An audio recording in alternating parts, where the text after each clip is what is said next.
दोस्तों नमस्ते प्रणाम। मैं कामनी शुक्ला स्वागत करती हूँ अपने यूट्यूब चैनल पर आप सभी का। आप लोग कैसे हैं? आशा करते हैं आप लोग स्वस्थ होंगे, मस्त होंगे, अपने अपने कामों में व्यस्त होंगे। तो आज मैं बहुत ही प्यारा लड़का विवाह गीत लेकर आई हूँ। आप लोगों को कैसा लगे कमेंट में ज़रूर बताना, और अगर हमारे चैनल पर नए हैं तो कमेंट, लाइक, सब्सक्राइब, शेयर ज़रूर करना।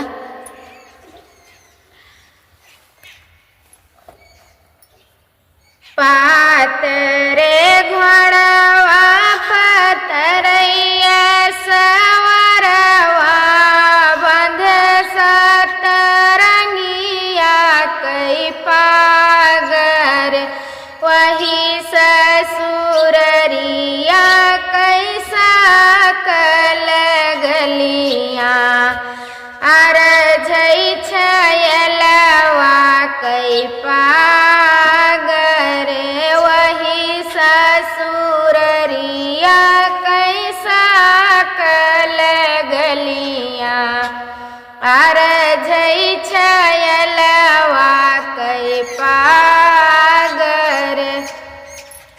भीतरा से निकरी है रानी दुल्हनी देई भई दर, वजवा के ठाड़ी रे कैसे छोड़ाऊं चैला तोहरी पगड़िया, देखै नाई हरवा कैलो गरे कैसे छोड़ाऊं चैला तोहरी पगड़िया, देखै नाई हरवा कैलो गरे।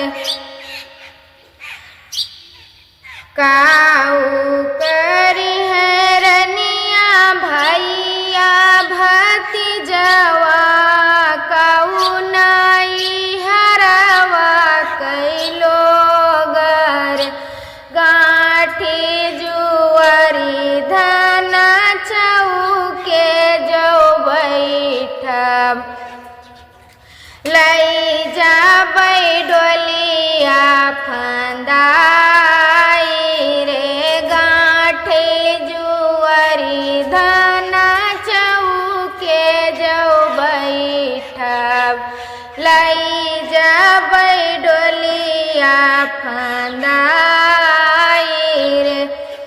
दुल्हिनी दुल्हाइया कमाती होई गे, सुनौ दुल्हिनिया कई बात रे, दुल्हिनी दुल्हाइया की माती होई गे, सुनौ दुल्हिनिया कई बात रे। अरे तोहरे बबैया जी के सोने कई कटोरवा, वहलिया बैदई जल गाई रे, हमारे बबैया जी के सोने कई कटोरवा, भैया पिए कच्चा दूध रे, दूधवा पियते भैया लोटनी पसार, मांगे प्रभु बहिनी तुहार रे, दूधवा पियत भैया लोटनी पसार, मांगे प्रभु बहिन तुहार रे। यतना बचन सुनै लडिले दुल्हे राम, घोड़े पीठे भये सवार रे, यतना बचन सुनी लडिले दुल्हे राम, घोड़े पीठी भये सवार रे।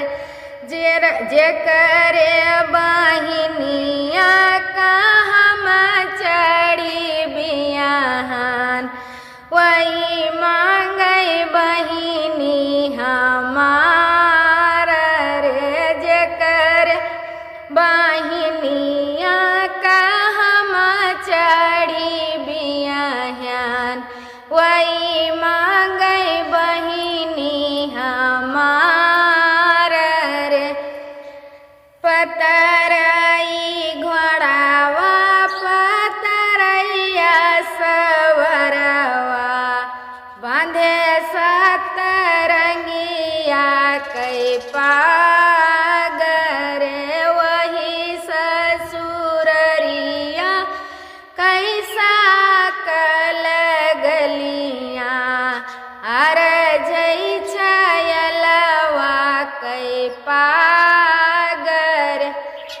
कैसा लगा हमारा बेटा विवाह गीत आप लोगों को कमेंट में ज़रूर बताना।